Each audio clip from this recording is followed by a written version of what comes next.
Olá, boa noite.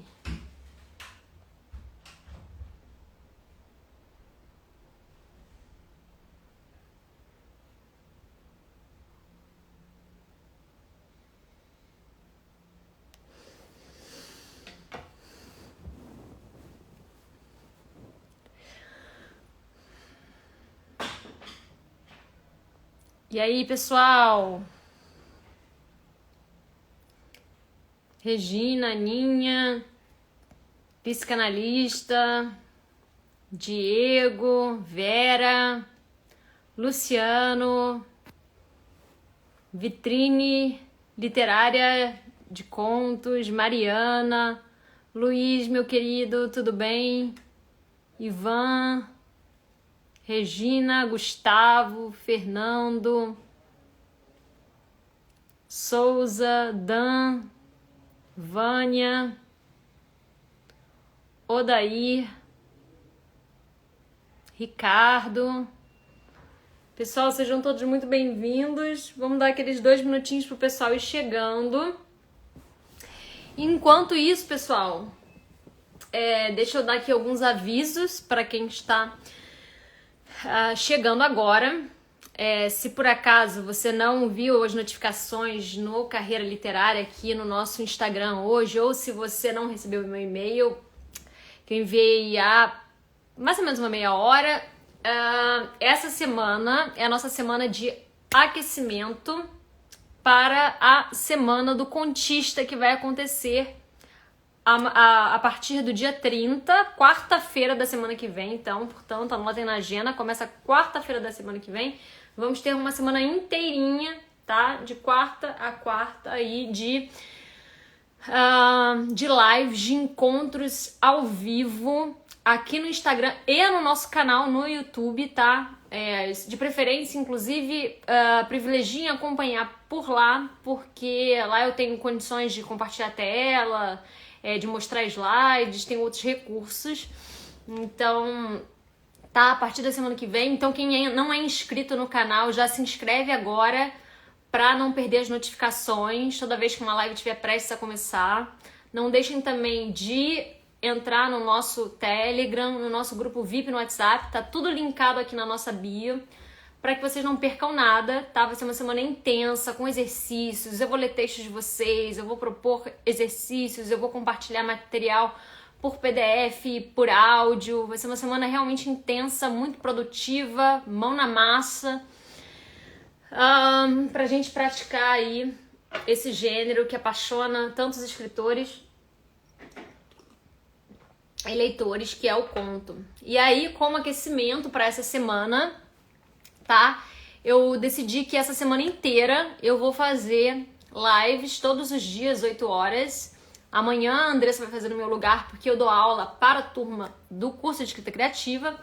Mas estaremos então aqui juntos todos os dias, às 8 horas, para eu analisar um conto que vocês me mandam ali pro desafio Cara Tapa, tá? Inclusive, quem quiser participar e ainda não sabe, tá linkado aqui também na bio, como faz para participar, só clicar lá em desafio Cara Tapa. Sendo que essa semana especificamente nós estamos apenas recebendo contos, justamente para ir aquecendo para a semana do contista. Olá, Tamires, Daniele, Renata, boa noite, meu povo. Bom, dado esse recado, vamos começar então aqui mais uma análise aqui de um conto enviado por vocês. Mas antes eu queria, enquanto o restante do pessoal tá chegando aí, sim, ainda dá pra mandar, pessoal. Podem mandar sem problemas, tá? Só ver lá as instruções. Eu queria também perguntar pra vocês que temas vocês gostariam de ver explorados aí na semana do contista, tá? Lembro que eu já dividi alguns deles com vocês, tá? Então vamos falar sobre a distinção entre gêneros. Então vou falar qual é a especificidade da crônica. Muita gente confunde ainda a crônica com conto.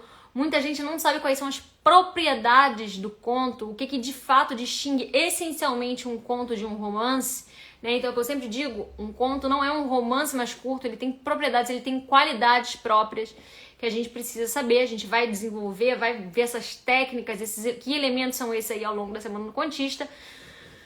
Então vamos ter aí uma aula em que um dos tópicos vai ser justamente como distinguir aí os diferentes gêneros. Vamos falar sobre as 3 técnicas que todo contista precisa dominar para escrever aí um conto minimamente capaz de engajar o leitor, tá? Depois vamos falar sobre contos fantásticos, contos de horror e contos de terror, contos de suspense, tá? Onde que os escritores que preferem escrever nesses gêneros, especialmente no gênero fantástico e no gênero horror, pecam mais, que eu tenho recebido muitos contos daí pro Desafio Cara Tapa dentro desses gêneros, em que os erros se repetem. Então eu decidi que eu vou fazer uma aula da semana, pelo menos parte da aula vai ser dedicada sobre isso, sobre esses erros comuns. Depois vamos falar sobre diálogos, vai ter uma aula, essa aula tá incrível, uma aula só sobre diálogos. Vou ensinar algumas técnicas de diálogos aí, que eu só compartilho com os meus alunos do curso de escrita criativa,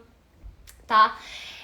Então uma aula assim que tá realmente imperdível, só ela, acho que já vale pela semana toda, como construir aí, como criar diálogos que sejam verossímeis, impactantes, que contribuam para a narrativa. Lembrando aí que o diálogo é um dos recursos aí mais importantes da gente dominar bem nas narrativas breves, que é o caso do conto, tá? Vamos falar aí sobre diferentes finais, tá? A gente tem então aí basicamente 2 tipos de final aí quando a gente fala de contos, que é o final aberto e sugestivo e o final conclusivo e impactante. Então eu vou falar sobre as diferenças desses finais, o que tem que ter em um, o que tem que ter em outro, o que você precisa construir para dar um tipo de final, o que você precisa construir se você escolher o outro, quais as vantagens e desvantagens de cada um. Vou analisar aí vários contos, vou trazer vários autores aí, importantes contistas, Clarice Lispector, Machado, Chekhov, Kafka, Murilo Rubião, enfim. Então, quero saber aí, manda o link pra gente das aulas dos contos, o YouTube não tá avisando. Lúcia, a melhor forma de você não perder nada da Semana do Contista é entrar no nosso grupo no Telegram e no nosso grupo VIP no WhatsApp, tá? Os dois estão linkados aí na nossa bio. Então, para não perder nada, tá? Entrem lá, não deixem de entrar. E quero saber aí mais. A Is está perguntando se as lives vão ficar gravadas. Então, a gente vai deixar, provavelmente, tá? Primeiro, não vou garantir que as lives vão ficar gravadas, tá? Esse é o primeiro ponto. Vocês sabem que eu gosto sempre de privilegiar o pessoal que está ao vivo. De qualquer maneira, se eu decidir disponibilizar, vai ser apenas por 24 horas, tá? Não vai ser por mais tempo que isso. Aí eu disponibilizo 24 horas e no dia seguinte, enfim, depois de 24 horas você não tem mais como assistir. Mas mesmo assim, ainda estou pensando se vou fazer isso ou não, tá? A princípio não vai ficar disponível, a princípio vai ser quem estiver online assistiu, quem perdeu, paciência, acompanhar no dia seguinte. Os avisos sempre... Exatamente, Yara, exatamente. O grupo no Telegram é muito bom. Inclusive a gente tem postado conteúdo lá, não só enquetes para poder saber temas que vocês gostariam de ver na Semana do Contista, como disponibilizei na sexta-feira um modelo de sinopse que muita gente estava me pedindo, porque a gente tem vários concursos literários importantes que estão chegando aí. E aí o pessoal falou, Flávia, queria um modelo de sinopse que eu preciso para poder postar no KDP e tudo mais. Então eu compartilhei o meu modelo de sinopse que eu uso para produzir sinopses da minha editora em conformidade com os padrões exigidos pelas livrarias, pelo mercado. Então não tem erro, é só seguir aquele passo a passo, entrar lá no nosso grupo no Telegram e baixar o arquivo de modelo de sinopse. Beleza, pessoal? Tá bom, Carol, eu vou fazer o meu melhor aqui, eu vou ver o que eu consigo fazer. Tá? Mas a princípio se esforcem aí para estar online. Bom, e então vamos ao que interessa, vamos ao nosso conto de hoje, tá? Deixa eu abrir aqui. O nome do conto é 7 Vidas, do Adrian Dinois, tá? Não sei se o Adrian tá aqui, de qualquer maneira ele poderá assistir. Essa live sim vai ficar gravada aqui, disponível no nosso feed, tá? Mas agora, como sempre, peço toda a atenção de vocês pra gente começar, tá? O exercício começa, tá? Então a semana do contista, na verdade, começa agora. A gente treinando o nosso olhar para ler contos de uma forma crítica, ler como escritores. Então eu vou, como eu costumo fazer, tentar dar algumas chaves de leitura, dar um breve parecer geral aqui do que eu achei do conto, e depois a gente entra comentando ponto a ponto pro Adrian, tá? E eu conto com as sugestões de vocês. Eu acho que a gente fez assim no último Caratapa e deu super certo. A autora ficou super feliz. Vocês deram várias sugestões incríveis para poder ela aprimorar o final do conto dela, tá? A autora ficou super agradecida, postou aqui. Então, me ajudem aí como fizeram da outra vez. É um conto relativamente curto, então ele se chama 7 Vidas.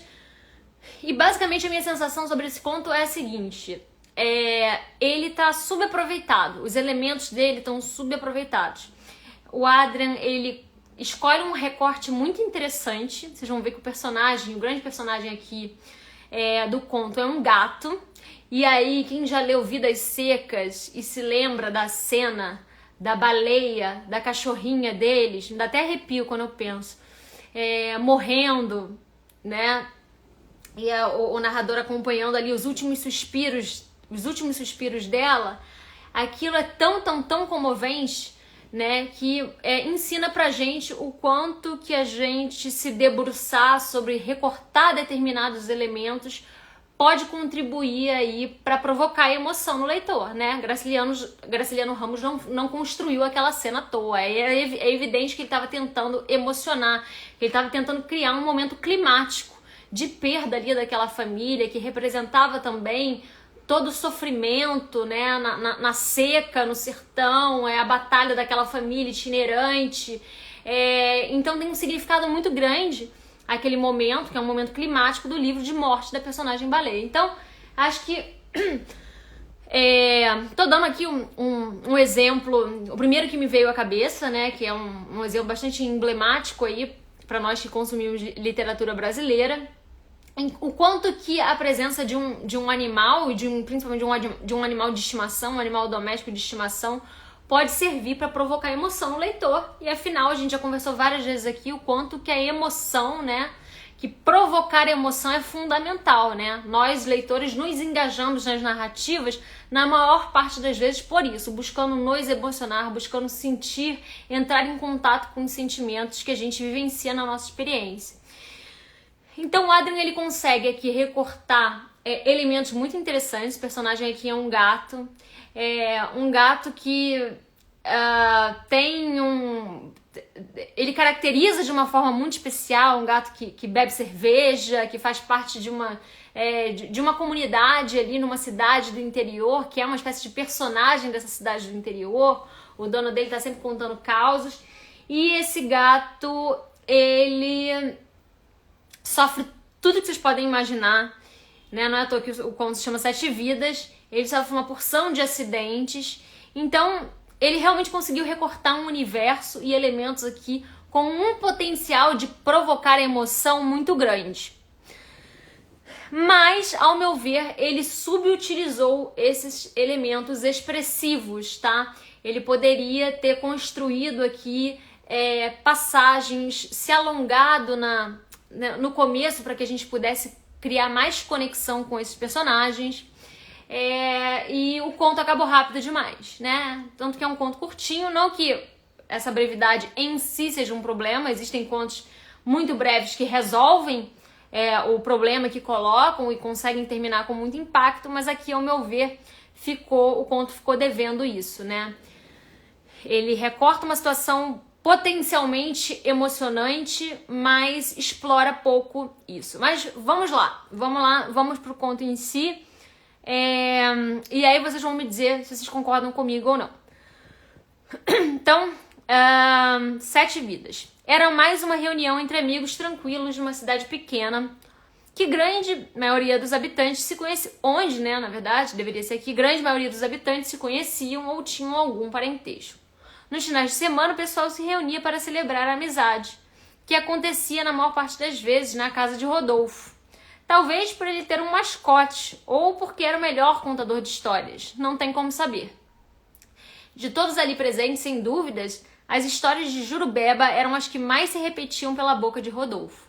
A mascote era independente, saía e voltava a hora que queria, conhecia o bairro todo como a palma da mão. Com a palma da sua pata. Sempre havia alguém falando, lá vai Juru. Mesmo à distância, dava para perceber o andar de lado. Era pequeno, com uma pelagem completamente assanhada, cor de caramelo, fofo. Fazia questão de participar de todas as reuniões e gostava de tomar umas doses nos copos vacilantes deixados no chão. Rodolfo lembrava da virada de ano de 2015 para 2016. Só ele, o pai e Jurubeba na rua. Mano do céu, eram umas 6 horas da manhã, depois de uma virada de ano com muito álcool envolvido. Só os sobreviventes acordados daquele modelo. Quando o cachorro de Marta saiu pelo portão, deixado aberto acidentalmente, era um pastor alemão majestoso que tinha... só um detalhe, tá, pessoal? Isso aqui, quando começa aqui em Mano do Céu, na verdade é uma fala do personagem Rodolfo que está contando a história pro grupo. Tá? Então, isso aqui abre travessão. Mano do Céu, eram umas 6 horas da manhã, depois de uma virada de ano, com muito álcool envolvido, só os sobreviventes acordados daquele modelo. Quando o cachorro de Marta saiu pelo portão, deixado aberto acidentalmente, era um pastor alemão majestoso que tinha uma pose dominante e nos movimentos a sedenta procura por algo que pudesse testar sua agilidade retida naquela casa por longos anos. Jurubeba, completamente louco, provavelmente embriagado, acertou uma corrida alucinante em direção ao pastor alemão e cravou os dentes na pata traseira do cachorro, que estava enferrujado. Mas enquanto tentávamos processar o nosso medo do cachorro e a atitude insana de Juru, ele tomou uma dentada violenta. Levei as mãos à cabeça desesperado. A mulher correu para segurar o seu cachorro fugido. Depois que o trancou em casa, Juru levantou ensanguentado e andou em nossa direção. Estava consideravelmente menos perturbado que nós. Como era dia primeiro e tudo estava fechado, enfaixamos sua cabeça aos comentários orgulhosos de pai. Vaso ruim não quebra não. Foi naquele dia que ele ganhou a cicatriz no topo da cabeça e um olho para fora da órbita. Rodolfo, que se empolgava com as reações da turma, já havia começado. Mano, e aquela vez ele caiu do segundo andar, Aqui em casa tinha um segundo andar em construção, vocês lembram? Juru, que com certeza não sabia o que era, pelo menos até aquele dia, gostava de subir na construção para ficar passeando nas beiradas, se exibindo, querendo demonstrar uma habilidade felina nos passos. Todo mundo que passava dizia, desce daí, doido, tu se lasca. Juru bêbado, lá em cima. Uma parte da turma já havia ido embora. Quem tinha ficado já estava em estado semelhante ao dele. Foi quando de repente escutamos um baque terrivelmente mortal. E pai gritou, foi Juru que se lascou. Só que Juru gritara mais alto, e aquele era o sinal que estava vivinho das bebas. Ficou lá estatelado no chão, esperando pela providência. O levamos para o pronto-socorro animal e lá constataram uma pata quebrada e diversos ossos trincados, além da falta de alguns dentes da frente, o que o tornou ainda mais estranho, tipo um monstro de desenho animado, sabe? Estranho, mas fofo. Jurubeba tinha cicatrizes que o distinguia dos demais caramelos. Um olho esbugalhado, uma pata mais curta devido à colagem errada do osso, metade dos dentes para fora, e às vezes era medonho como a língua ficava para fora também. A turma sempre debatia de como ele desafiava as leis da natureza, e o pai de Rodolfo, quando ouvia, chegava junto para contar como o caminhão de cerveja tinha atropelado a criatura. Nota do autor. Juru adorava uma cervejinha. Contava também do atropelamento de moto em que ele mesmo passara por cima da cabeça do meliante enquanto entrava em casa, o esmagamento no portão e da vez que comeu veneno de rato. O que eles não sabiam é que aquela era a última reunião do cachorro Jurubeba. Então, vocês percebam aqui, né, que termina com a morte do gatinho, né?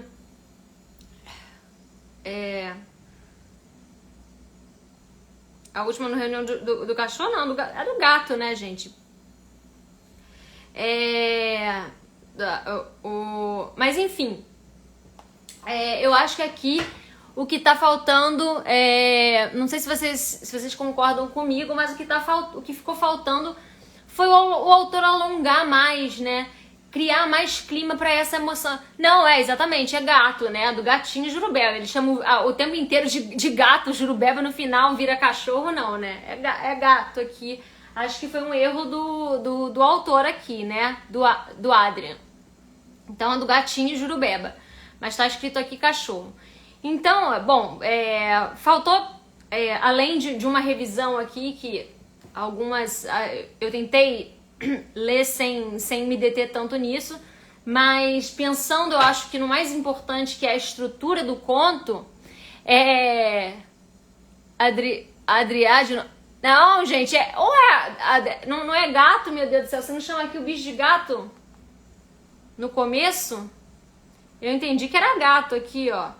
Ele fala com seus ares felinos. Não tinha ares felinos? Ensanguentado e entrou nossa direção, estava menos perturbado que como era dito no primeiro. Eu entendi que era gato. Vocês não entenderam que era gato? Até pela referência a 7 vidas.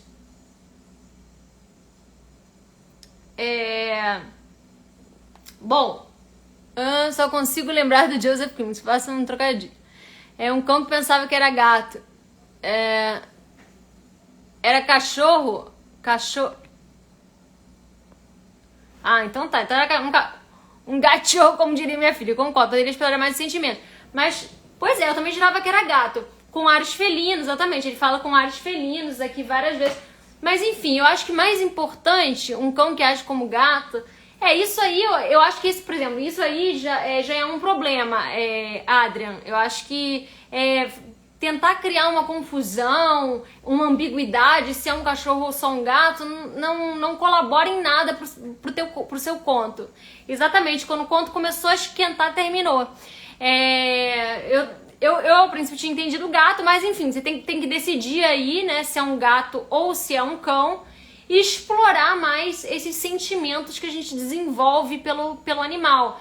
Então, para que esse final possa ter esse impacto, né, da gente sentir a morte do bicho, né, um bicho ali que era tão resiliente, que sobreviveu a veneno de rato, que sobreviveu a um atropelamento, né, e é muito bacana como você vai, essas imagens que você cria do bicho, que era um bichinho que foi ficando todo feio, mas sempre sobrevivendo, tem muito potencial, né, que a gente chama de potência dramática, né, porque literatura é isso, né, gente?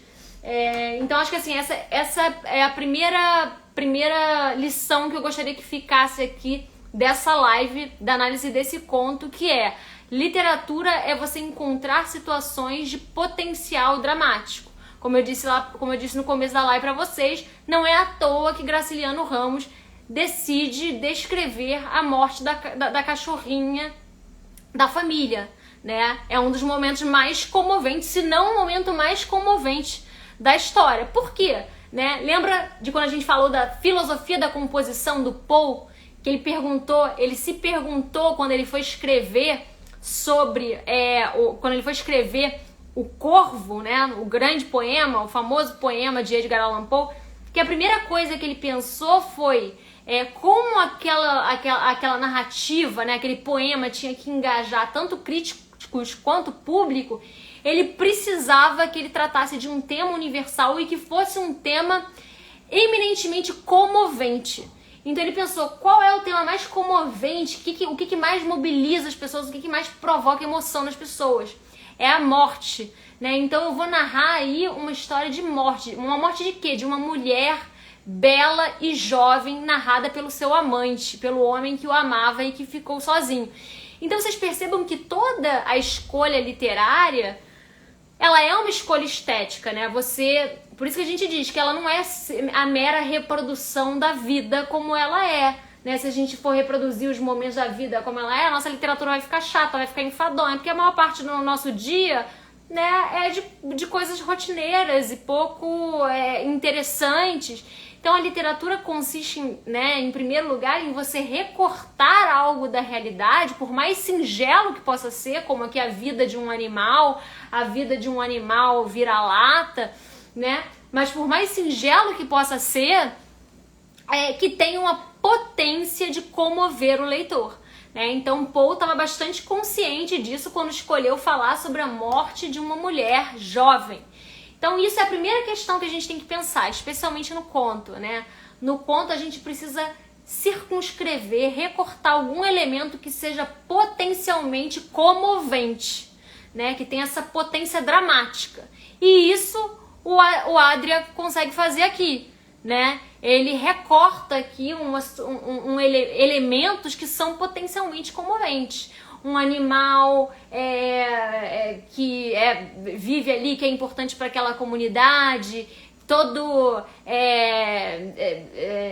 enfim, sem nenhuma característica de beleza particular, um vira-lata, que tem uma importância ali afetiva para aquela comunidade, que é conhecido pelas coisas que apronta e tudo mais. Então você se envolve com essa criatura, com esse personagem, né? Mas aqui eu acho que faltou mais tempo pra gente, de fato, criar uma conexão, né? Tanto com o Rodolfo quanto com o bicho. Então acho que precisava ter mais. Aí, no caso, o Adria disse que é um cão, né?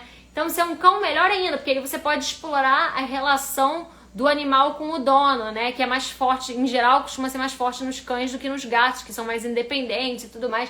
Então, criar essa conexão, essa relação, mostrar o quanto que o Rodolfo gostava dele, o quanto que ele era apegado, né? Criar uma cena para poder mostrar essa conexão desses dois personagens, né? Desse animal com o personagem que está contando a história, né? Eu acho que você deveria tirar aí tem a ver com a forma narrativa, tirar de diálogo, narrar tudo em primeira pessoa, o Rodolfo contando sobre o Jurubeba, que fica mais impactante, o dono falando sobre o seu bicho de estimação e sobre aquela perda, e contando, né? E aí você tem vários elementos que você pode... Por que é interessante? Porque você pode alternar drama com humor aqui, né? Você pode... tem a questão do bicho gostar de cerveja, que é algo incomum, né, que torna esse animal singular, porque em geral os bichos sentem cheiro de álcool e sentem repulsa, né? Então, eu já tive aqui vários cães, gatos também. Então, se você se aproxima uma taça de vinho, um copo de cerveja, o animal logo repele, né? Então, é um animal que tem um traço singular aí, que gosta de beber, que bicava os restos de bebida dos amigos, dos colegas e tudo mais. Então, ele tem esse traço singular que você pode alternar com humor, né? Então, isso é muito interessante para não ficar muito carregado na emoção e resvalar pro piegas. Você pode alternar com esse elemento, né, potencialmente humorístico aí. Qual o sentimento dele de perda com o Jurubeba? Exatamente. É isso que a Belle tá falando aqui, né? Isso fica muito diluído, né? Qual é o sentimento, né? Qual é o apego que esse personagem tem com esse animal? Se você conseguir construir esse laço, se você conseguir construir essa relação, se a gente conseguir se importar com o Rodolfo, com o Jurubeba e com a relação do Rodolfo com o Jurubeba, no final, quando esse gato... quando esse cão morrer, a gente vai sentir muito, né? A gente vai sentir que nem a gente sentiu ali com a baleia, né? Porque a gente sabia o quanto que ela era importante para aquela família, o quanto que ela representava, de certa maneira, também representava o sofrimento daquela família, que ele narra todas aquelas... cria várias imagens que fortalecem esse momento de emoção, né, de pico dramático. Então ele narra lá as vacas ficando magras pela seca, pela falta de água, os animais emagrecendo, a família emagrecendo, né, e todo mundo perdendo a força, o Fabiano que não consegue mais andar direito. Então tudo isso, né, vai gerando carga dramática para a história. Então acho que é isso que faltou aqui, faltou desenvolver mais, né? Tocar no sentimento, que é universal. Deixa eu ver aqui. Sou escritora e criei um conto com um amigo sobre um encontro extraordinário na quarentena. Eu recebi alguns aqui sobre imaginando aqui universos apocalípticos na quarentena, crônicas da quarentena. Isso está muito forte aqui. Então, Kachanka, alguém falou aqui do Kachanka. Jusilei, quando a Clarice de retorcer. Nossa, exatamente. Não sei se alguém falou aí, aquele conto que também que é inesquecível da Clarice Lispector, que fala da menina ruiva que encontra uma cadela. Ai, até me arrepiei aqui, que é se eu não me engano, um Cocker Spaniel, né? Também de pelo ruivo. E que ela cria aquela conexão, que as duas eram muito solitárias e se encontram ali naquele laço, né, naquela solidão compartilhada. É lindíssimo, né? Esse é retirar o personagem da vida como ela é e jogar num ambiente de completamente alienígena. Isso por si só não é suficiente para que a tua história tenha força dramática, né?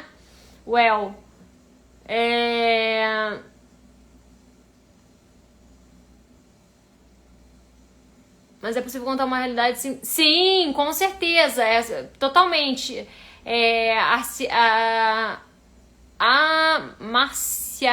Marciadias, não sei como é que fala aqui, mas é totalmente possível contar uma realidade simples de forma instigante, né?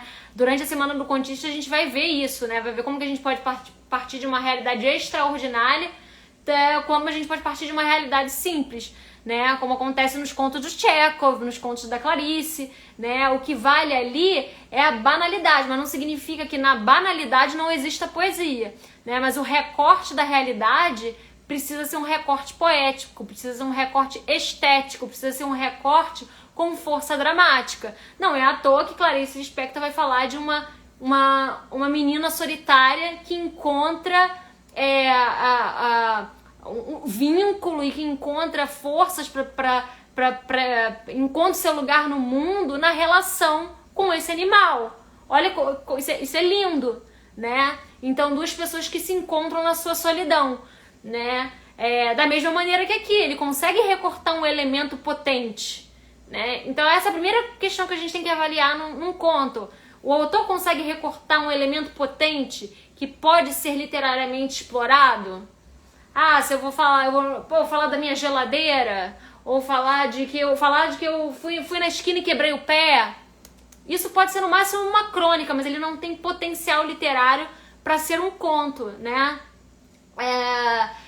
Não tem potencial literário para ser um conto. Então, você tem que prestar atenção muito nisso, né? Que o conto começa já, a nossa escrita já começa daquilo que a gente resolve recortar da realidade. Tem que ser algo, pode ser singelo ou pode ser extraordinário, mas que tem em si um potencial literário, um potencial poético, um potencial estético, tá? Então, a literatura começa aí, a escolha literária começa aí. Como faço para mandar meu conto para o Cara Tapa? Pequena Notável, é só clicar lá no nosso link na nossa bio, tá? Tem ali um botão Cara Tapa, Desafio Cara Tapa. Aí é só você ver lá as instruções. Deixa eu ver aqui, o que mais vocês estão falando?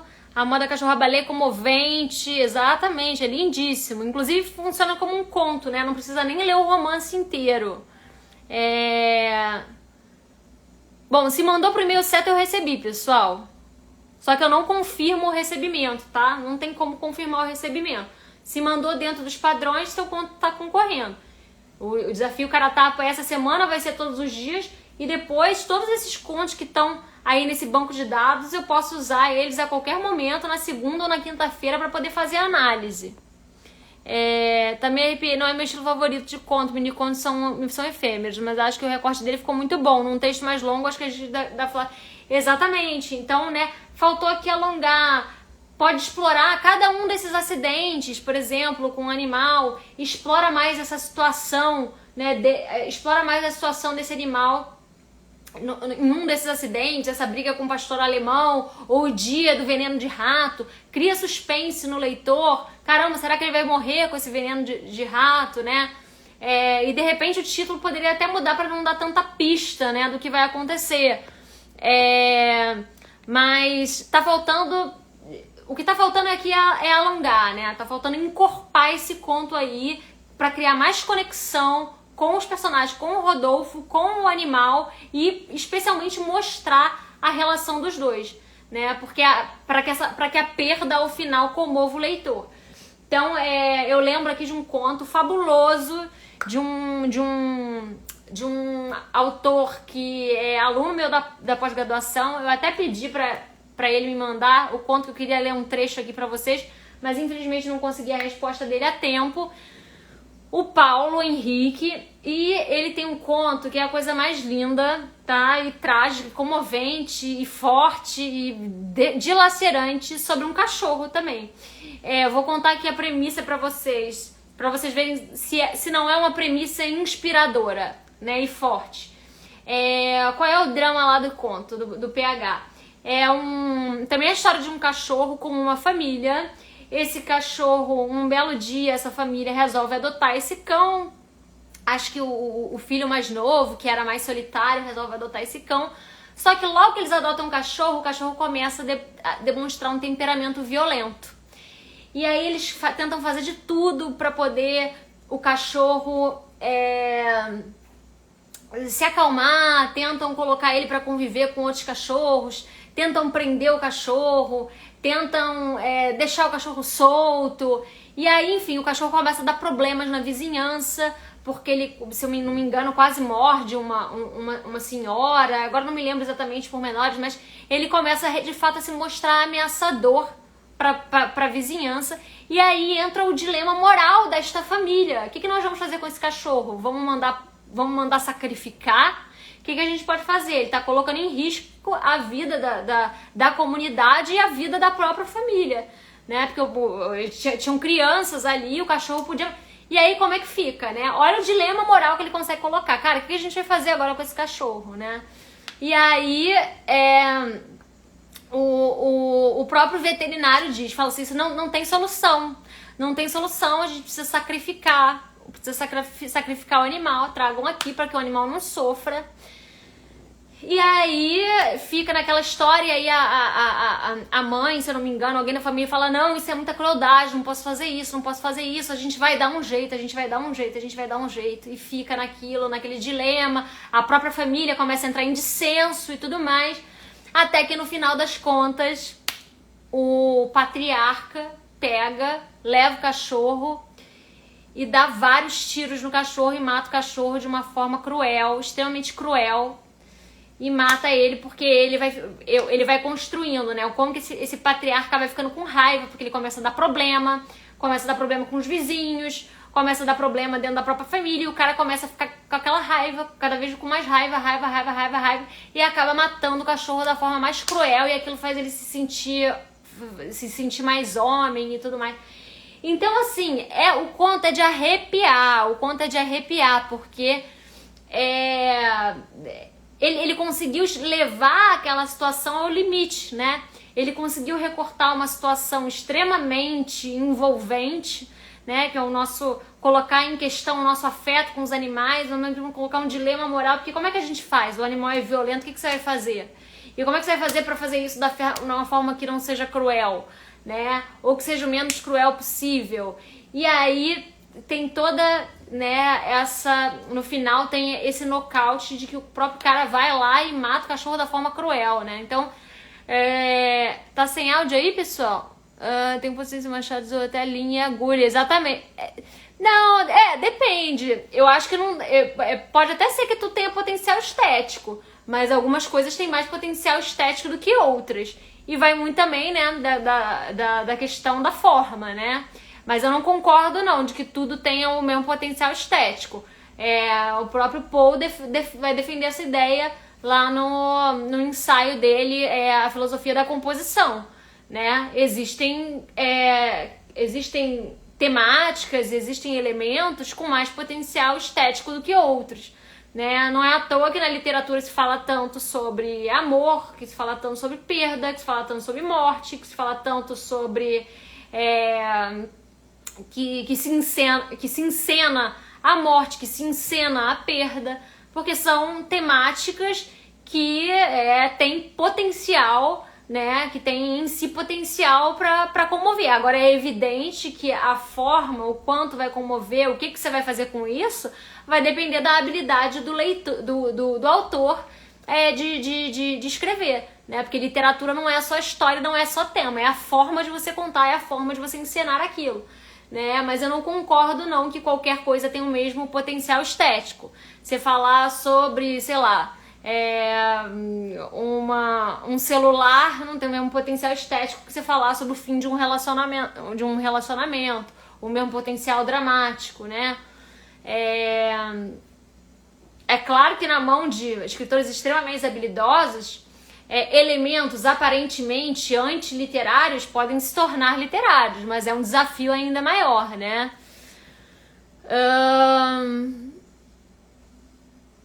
O que é? Não entendi aqui a questão do Gomes, do Lucas. O tema é irrelevante se o escritor é excelente?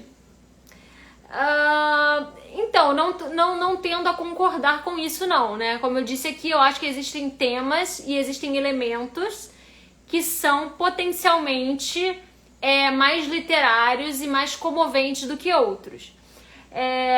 Entretanto, o tema e o elemento não é suficiente para definir o impacto, né, do conto, do romance, do texto.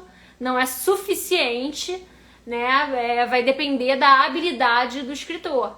E existem de fato escritores com habilidade suficiente para transformar elementos a princípio com pouco potencial estético e literário em grandes obras, né? Mas porque, tá? Na minha opinião, eles estão colocando dentro daquele, eles estão de certa forma usando aquele elemento para partir para algo maior que extrapole aquele elemento, né? Por exemplo, aqui no conto do PH, que eu acabei de citar como exemplo para vocês, ele usa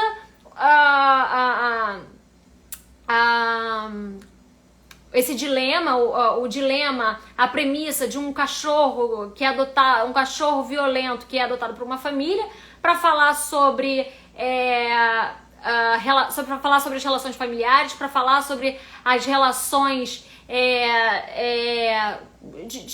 dentro de uma comunidade de forma geral, as relações com o outro, como podem ser pautadas pela violência, né? De certa maneira, aquele cachorro representa a ameaça que precisa ser extirpada, que precisa ser eliminada, né? Então ele tem essa dimensão simbólica, né?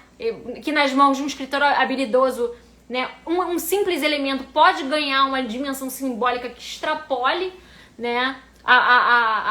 Digamos assim, a dimensão mais objetiva, né? Daquele elemento. Então você pega a Missa do Galo do Machado de Assis, né? É um recorte ali de um personagem se lembrando, né? Do passado dele, se lembrando de uma mulher que ele conheceu um dia, mais velha que ele, e nada acontece naquela noite, né? Só tem uma tensão, talvez um cheiro de uma tensão sexual, e ele consegue transformar isso em algo absolutamente brilhante. Mas por quê? Porque ele pegou de uma situação extremamente singela e conseguiu extrair uma dimensão universal dessa situação singela. Ele conseguiu falar sobre as saudades da juventude, sobre a mudança do tempo, sobre a passagem inexorável do tempo, sobre talvez um amor que não tenha se realizado, que tinha potencial para se realizar e não se realizou. Então o conto na mão de um grande artista, de um grande escritor, ele ganha uma dimensão universal, né, extraordinária, né, ganha camadas, ele ressoa. Então a gente vai falar sobre isso na Semana do Contista, né, como fazer esses elementos, né, que estratégias a gente pode usar para fazer esses elementos ressoarem, ganharem uma dimensão maior que extrapole a sua dimensão meramente objetiva, meramente pragmática, né? No apólogo do Machado, a estética está no baile e o que ele sugere. Exato, exatamente. Então, aqui você próprio, né, Ricardo, deu a resposta. Aqui a linha e a agulha são metonímia para se falar de algo maior, né? Sem contar as habilidades, você está aceitando originais para avaliar? Não, Israel, não tô aceitando originais novos. A gente tá com uma pilha aqui, uma infinidade, uma fila enorme. Os únicos originais que a gente já tá aceitando para análise no momento são os originais dos nossos alunos, tá? Especialmente os alunos do curso de escrita criativa, o SEC, que está acontecendo. Então a gente está analisando os originais desses alunos e os originais das últimas turmas dos nossos cursos de personagens, tá? Os catálogos que você pede para mandar são o quê? Eu pesquisei, mas não sei como funciona. Pensa em 4 páginas de Word, tá? Vamos simplificar aqui sem precisar definir de forma muito técnica isso. E o verbo violento merecia esse castigo também. Que verbo violento? Eu primeiro de trabalhar com arquétipos ao invés de estereótipos para cima de uma ideia. 4 palavras para ser... Isso, exatamente.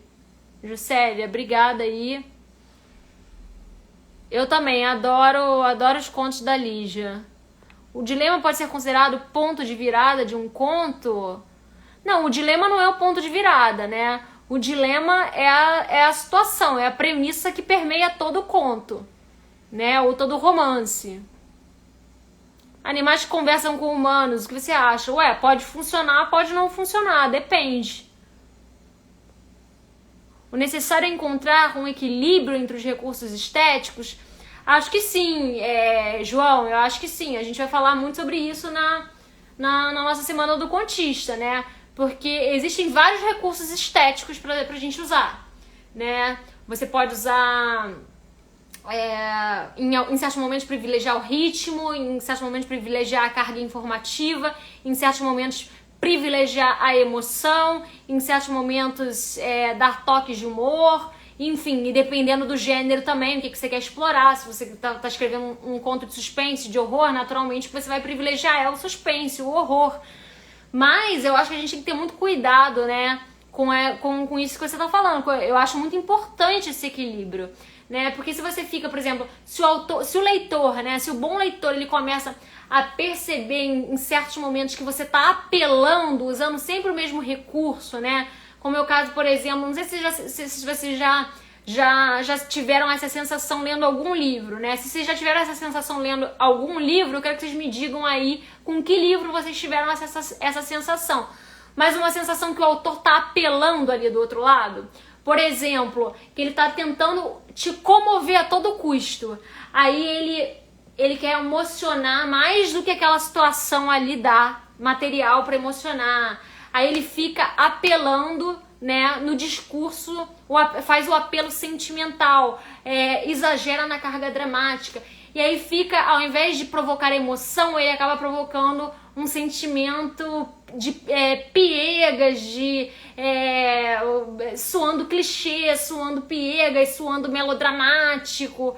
Você fica com aquela sensação que o autor tá apelando, tá querendo te emocionar a todo custo. Então, por isso é importante o domínio de de diversos recursos expressivos, né? Para que você não fique se repetindo. Você pode produzir ironia, pode produzir humor, você pode produzir horror, pode produzir suspense, pode produzir emoção, pode produzir tristeza. Então, o escritor habilidoso, ele sabe o momento de produzir cada uma dessas emoções, cada um desses efeitos, tá?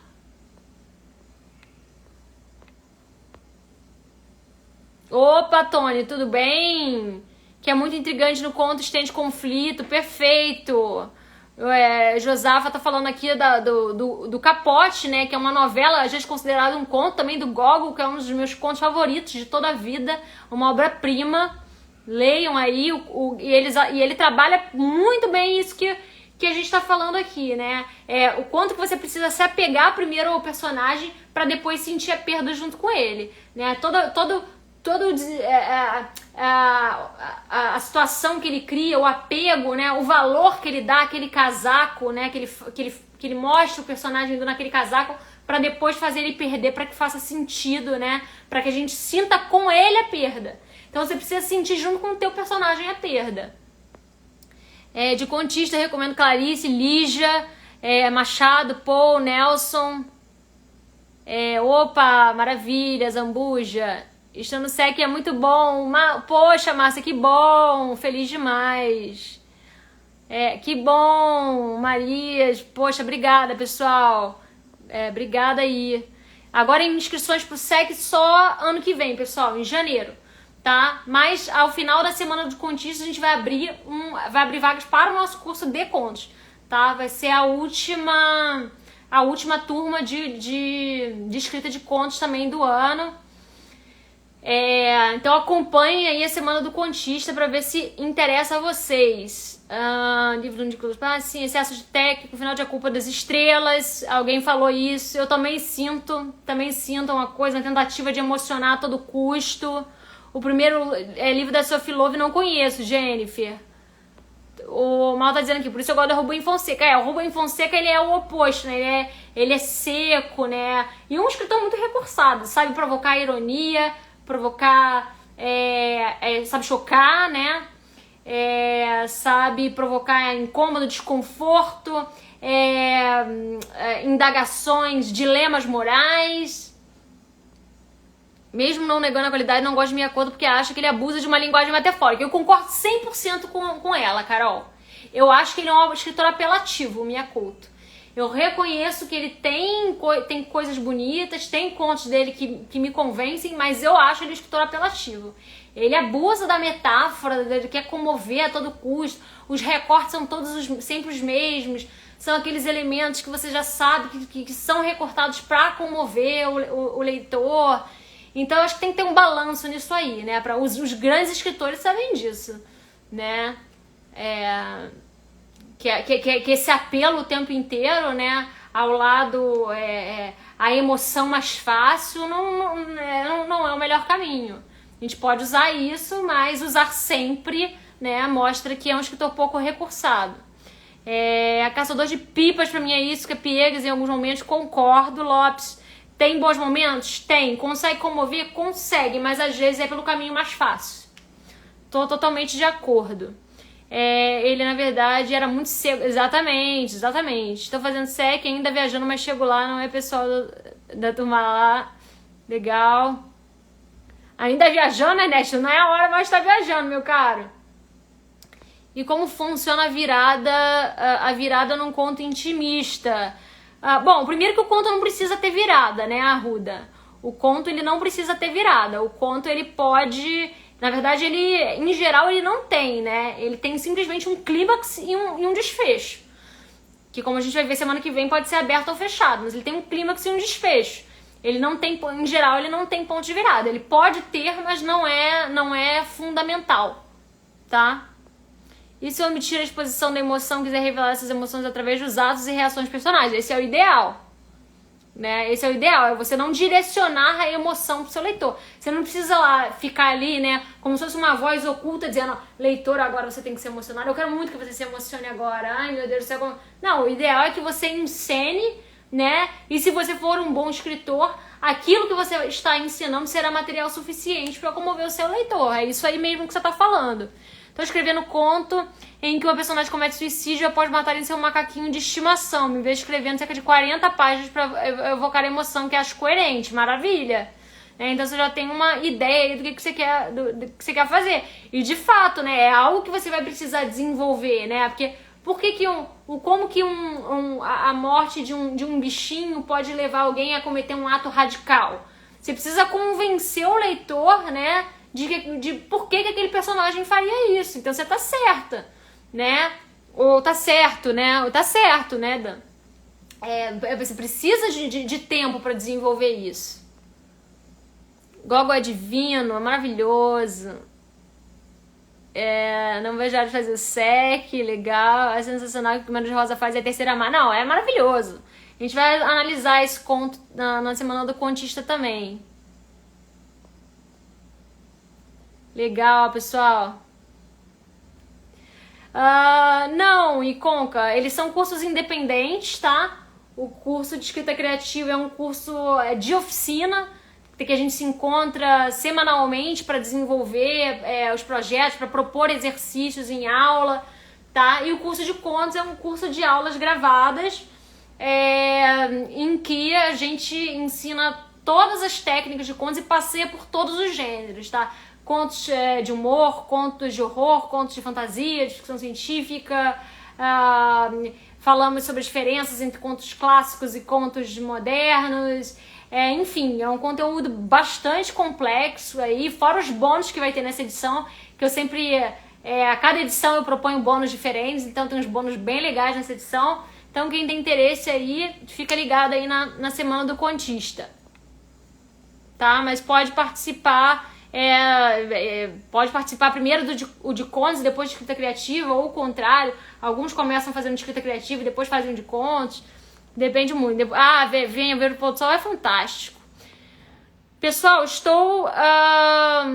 estou recebendo aqui aviso, notificação, o curso de contista ajuda de que forma na escrita de romancista? Eu vou responder essa última pergunta aqui do Felipe, tá, pessoal? Porque já tá aparecendo aqui meu aviso, minha contagem regressiva pra finalizar a live. Em 1 hora, o Instagram suspende a live. Então, Felipe, de que forma os contos e o curso de contista podem ajudar romancistas, tá? Se eu vou responder isso de uma forma bem objetiva. Primeiro, tá? Acho que por 2 motivos principais. Primeiro, porque o conto ele é um gênero extremamente dependente do estilo. E ele é um gênero que te ajuda a desenvolver o estilo.